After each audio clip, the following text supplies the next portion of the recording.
No one ever thought much of Bumi's constant miscarriages until one night when there was a large scream that echoed from Bankole's mansion. The whole estate was shaken with fear. They wondered what would have caused the noise they heard. Following the scream was a howl like a wolf. This made their neighbors shaken. It was unlike anything that they have ever heard before. The cry was followed by a chilling howl, unnatural, inhuman, and haunting. It was a sound that turned stomachs and froze blood. Curtains were quickly drawn, and no one dared peer through their windows, terrified of what might be lurking in the shadows. The once lively estate, with its hum of distant laughter and light chatter, descended into a deafening silence, broken only by the occasional rustle of leaves in the wind. Bumi, the beautiful and accomplished wife of charismatic Bankole, seemed to have it all: wealth, status, and a love story many envied. But one fateful night, everything changed. Bumi was a lovely lady who had built an empire with her husband Bankole. She was known for her beauty, her gorgeous looks, and her global businesses across countries. Bumi's clothing business was the most sought after in the city. Every model wanted to work with her brand. Bumi and Bankole's mansion stood tall across the cities and was the largest in their estate, with lush gardens. They were so in love with each other, they could hardly do anything without involving themselves. They traveled everywhere together. They were known as the inseparable duo in their cliques. Bankole was one of the happening big boys in town. They were in the elite class. They were invited to every party. Every lady wanted a man like Bankole, and every man wanted a woman like Bumi. Bumi was beautiful, with a nice shape. Every man turned to look at her in admiration as she walked past. She was the standard used for comparison before a lady can be termed beautiful. Some men still wanted her and tried to use flamboyant things to get her, but Bumi was not a woman for such. She was humble and disciplined. Her smile was gentle, but could lit up the entire room, and every man in the city was drawn to her like bees to honey. One fateful day, in one of their numerous parties, the waitress who was assigned to the table came with the order for Bumi and Bankole. Bumi was shocked at who it was. It was her best friend from high school, Bisi. Bumi and Bisi hailed from Okuku village in Osun State. Bisi was brought up by her grandmother, who was known for her healing herbs. Bisi's grandmother, Iyamotu, showed her how to make herbs, which she used in training herself through school from the money she made. Bumi and her parents relocated to Lagos, leaving Bisi by herself. She did not have many friends and was all alone. Soon, she became tired of selling healing herbs to the villagers and wanted more from life. She would see big cars come from the city, trooping in and out of the village. She hoped she could capture the eyes of one of the wealthy men. So she started spending her money on beauty products and practicing rituals to enhance her beauty. Despite being warned by her grandmother, she did not listen. She insisted she needed to look the part and spent more money in getting foreign wigs to look like the city girls. When her grandmother Iyamotu passed away, things became tougher for Bisi. She became more restless as her charms were not working as she wanted.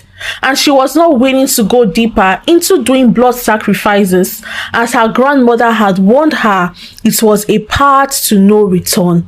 But she was fed up with the little gain selling herbs brought her.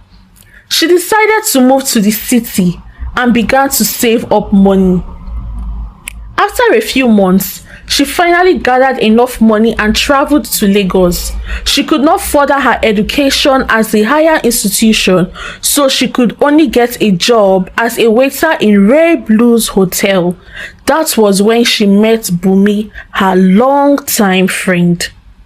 Bisi, Bumi exclaimed. She was surprised to see Bisi after all these years.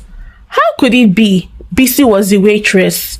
Bisi in turn was shocked. She quickly dropped their food and walked away, hiding her face in shame. She went into the toilet crying bitterly, covering her mouth to avoid being heard. She could not believe that Bumi could be this polished. She was so naive back then in school, and her father was average before they relocated to Lagos. She wondered how Bumi became polished and beautiful. She looked at herself in the waiter's clothes and felt so bad for herself. Bisi wiped her tears and went back to the kitchen. One of her colleagues, Kunle, who she has been friends with benefits, gave her Bumi's card.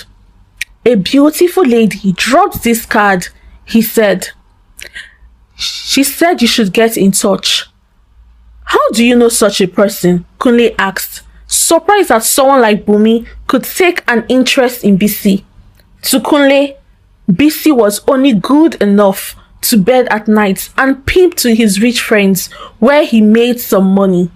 He licked his lips as he smacked her bum. It's none of your business and do not touch me like that, Bisi replied, frowning as she snatched the card from his hands and placed it in her brassiere. Bisi and Kunle have been sleeping with each other for 3 months now. It's no longer a secret between the other workers that the two are an item. Kunle also pimps Bisi occasionally to some of his rich friends, which in turn, Bisi gives him a cut. Bisi was used to a high taste of life, and her salary as a waiter could barely pay her rent, not to mention her makeup, wigs, hair and skincare. She hoped one day a rich man would take an interest in her. That night, Bisi got home and was so angry. What could make Bumi think that she can hand a card requesting that she, a whole Bisi Adebayo, should call her? She began crying again, cursing her mother and her father for putting her through hardship. If only they had not abandoned her, maybe she would have had a better story. Bisi's mother was a teenager when she got pregnant. Her father was nowhere to be seen, and her mother ran away from Okuku village weeks after she gave birth to Bisi, leaving her with her grandmother, Iyamotsu. Bisi sucked her teeth, reminiscing on her life. How her life could have been. She slept, still holding the card in her hands, in the hope that one day she too would ride cars and become a Lagos big girl. 2 weeks later, after one of her numerous nights with one of Kunle's friends who refused to pay her after sex, she was thrown out of the compound with a flimsy 10,000 naira thrown at her. She fought back, asking for her full money, but the security men were asked to throw her out of the compound. Bisi was too ashamed and went back home, only to see her things were thrown out of the house. Her landlord, Mr. Tola, had refused to give her more time as she has been owing rent for months. Bisi lived way above her status, trying to impress. She quickly knelt down, begging the landlord to give her more time, but he refused. Where would I stay? Please, I promise to pay back in a week, Bumi begged. You are leaving my house today, you good-for-nothing girl, the landlord hissed, and walked away after his boys had locked the apartment. Bisi thought deeply about who to call. She knew Kunle would not agree as he was squatting with one of his friends. She realized her circle was just men who had only slept with her in the past in exchange for money. She suddenly remembered Bumi and the card she had given her. She decided to call her. Luckily, Bumi told her she was welcome to stay with her and sent her address. Bisi was grateful. She packed all her things and went to Bumi's house. Unknown to Bumi, that would be the greatest mistake of her life. When Bisi arrived at the address, she was shocked to see a mansion.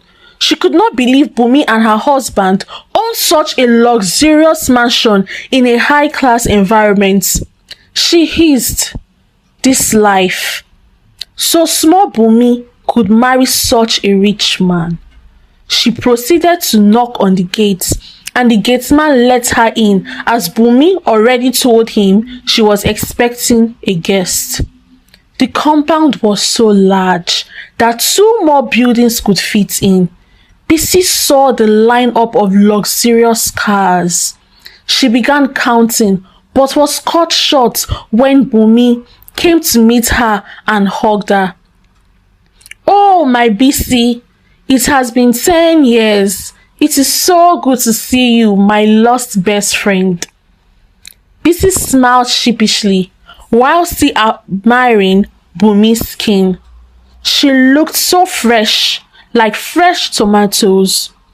She had fuller boobs, her wig looked so expensive, and she smelled so good. Bisi could tell her perfumes cost a fortune as she rode with the big men in Lagos, even though it was in their sheets where she serviced them. She finally regained herself after staring at Bumi for a while. "Oh yes, my dear friend. It has been such a long time," she managed to say, still staring and smiling sheepishly. Bumi took her on a tour of their big mansion. Bisi was astonished at how big it was. She began to wish she was in Bumi's shoes, having and enjoying this wealth. When Bumi finally showed Bisi her room, Bisi could not believe it. She was sure that the room was bigger than her whole flat. She fell on her knees, thanking Bumi that she would never forget this gesture. Bumi told her she was welcome to stay as long as she needed till she got her place, as she and her husband Bankole had agreed to accommodate her. That evening, Bumi made the introductions, introducing Bisi as her long best friend to her husband. They all ate together as one big happy family.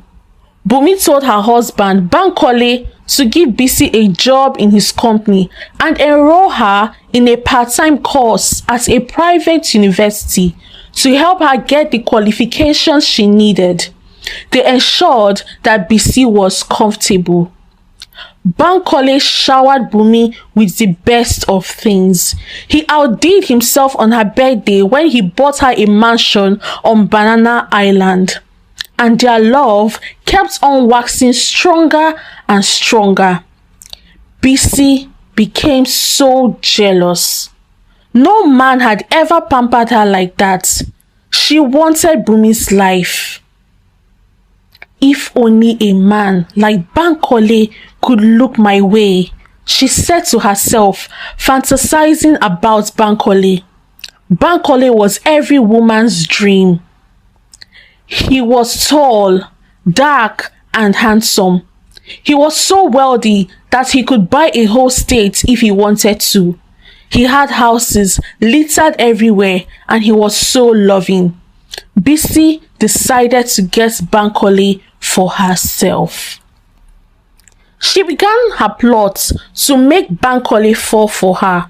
She started wearing extremely short skirts and pretending to be cleaning when it was only Bankole in the sitting room. She would bend her waist to allow Bankole to have a nice view of her bum. This went on for some time. One night, when Bumi traveled to see her parents, Bisi took the opportunity to seduce Bankole into sleeping with her. She ensured he was drunk and hoped she would be the first to give Bankole a child. Bankole fell for it and had his way with Bisi. When he woke up to see himself in Bisi's room, he immediately felt bad. He could not believe what had happened. "I am sorry, it was a mistake," Bisi cried, begging him after the deed had been done. Bankole went to his room, thinking of her, how he would confess to Bumi, asking for her forgiveness. The next day, as soon as Bisi noticed Bankole was back from work, she wore a revealing dress to get his attention. This time, Bankole did not resist. He made out with Bisi, damning the consequences of his marriage to Bumi. Bisi's plan worked far better than she had anticipated. Bankole, ashamed of himself but unable to resist, was soon entangled in her web.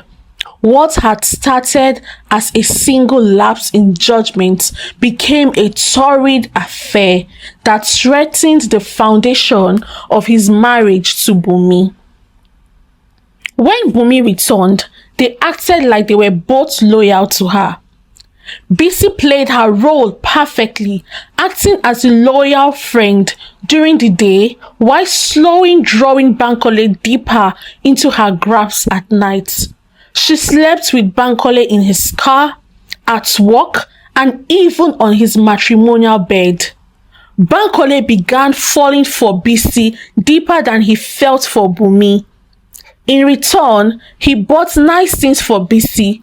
He secretly bought her a car, and they both lied to Bumi that a client had given it to Bisi because of her hard work. Bisi acted like she was okay being his secret lover, but in truth, she had much bigger ambitions. She wanted to become Mrs. Bankole at all costs. One beautiful night, while they both ate as a big family, Bumi announced she was 2 months pregnant. Bankole was so happy that he was going to be a father, and Bumi could not contain her happiness. Bisi pretended to be happy for the couple, but deep down she was scared. She was scared that this baby would scatter all her plans and progress towards being Mrs. Bankole. She looked at Bumi with disgust. Bumi's happiness irritated her. She tried to contain her emotions while it all lasted, but as soon as they retired for the night, she kept sulking. She tried texting Bankole that night to come to her room, but he did not respond. This made Bisi so angry that she smashed her phone to the ground. The next morning, Bumi headed to the office before Bankole. Bisi used this opportunity to talk to him. "I tried texting you last night, but you did not respond. Why?" Bisi asked with a frown on her face. Bankole sighed. "We must stop this now. This is not getting anywhere. Besides, I am with Bumi, your best friend." "What do you think she would say when she finds out?" Bankole asked. The look on his face showed he did not want to have anything to do with Bisi anymore. Bumi was his love. Bisi was shocked. She could not believe her ears. All those nights that Bankole prophesied love to her. So he was still in love with Bumi? "But you said you loved me. You said you have fallen deeply for me," Bisi asked, almost crying. "I am sorry, Bisi. I love my family and I cannot do this anymore. I could get you a house and set you up, but we can never be an item," Bankole replied. He walked out on Bisi and drove to work. All day, Bisi fumed and puffed with anger. She could not contain her anger. She was so angry that her eyes were shot red. She swallowed hard, searching her thoughts on how to make Bankole hers by all means. She could not reveal to Bumi that she is Bankole's lover, as that would lead to her being chased out of their home. Finally, she thought of a plan. That night, Bisi pretended all was well. She prepared dinner and ate with the couple. As soon as everybody went to bed, when everywhere was silent and you could hear a pin drop, at exactly midnight, Bisi brought out one of her luggage where she had never opened since she came to Lagos. It was a shiny red box. She opened the luggage, and as soon as she opened it, it revealed all the contents. She smiled a devilish smile. In the luggage, she had calabash herbs, things that should never be touched by a human. She turned off all the lights in her room and put on the candles. Bisi brought out a pot and a mirror. She began to make incantations while mixing herbs that should never be touched by a human. She used the mirror to call out Bumi's name and went with her hand to bring out her baby through the mirror. She placed the child, which was barely formed, in her calabash and began to eat it, laughing as she did. After the rituals, she transformed into a deadly beast, nothing like anyone has ever witnessed. She had the figure of a large wolf with red eyes. Her skin was old, pale, crackly skin. She was nothing like the Bisi everyone knew. She transformed completely into a huge monster and began walking around the house, putting a mark on every door in the house. When she was done, she let out a wicked laugh after accomplishing all she wanted and appeared back into her room. She then transformed back into a human. She went to the bathroom to wash all the blood off her, and the whole bathroom reeked off a deadly smell. It smelled like stale blood and rotten body. The musky scent filled the whole room. When Bisi was done bathing, it was as if she transformed into a whole new person. Her eyes glowed differently. It was like there was a different spark in her eyes, something that could draw any man into it. She was so beautiful. Her skin was like milk. It became shinier and more beautiful. She was no longer the old Bisi. She had transformed into a more beautiful lady. She looked at herself in the mirror and admired herself more. She could not believe why it took her so long to do the blood sacrifice. She smiled to herself like someone who had accomplished a great feat. Despite her grandmother's warning never to walk this path, Bisi embraced her new powers. She wanted more from life. She was going to be Mrs. Bankole and nothing would stop it. She put off all the lights, leaving only the candles on as she slept. A thick black cloud engulfed her like it was wrapping itself around her. Then it took her into the air, bouncing her around the room as she slept. The alarm in Bankole's room went off at exactly 6 a.m. Bumi screamed, seeing blood all over her thighs. She could not believe what had happened to her. Bankole woke up in shock to see blood all over Bumi's thighs. "My baby! No! God, please!" Bumi's heart raced. She was sweating all over, and her hands were trembling, covered by her blood. Bankole was too stunned to speak. Sadness engulfed the atmosphere. Bumi's tears had no boundary. She wailed bitterly while Bankole tried his best to console her.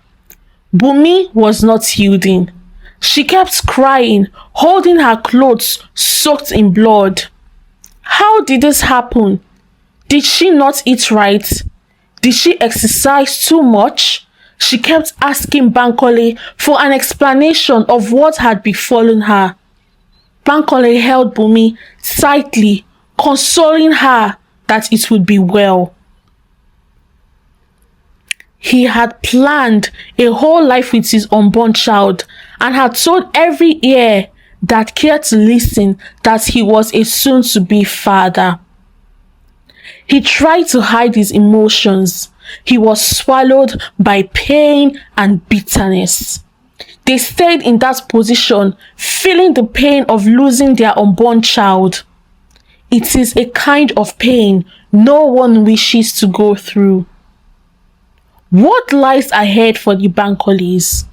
Can Bumi uncover the truths about her friend turned foe?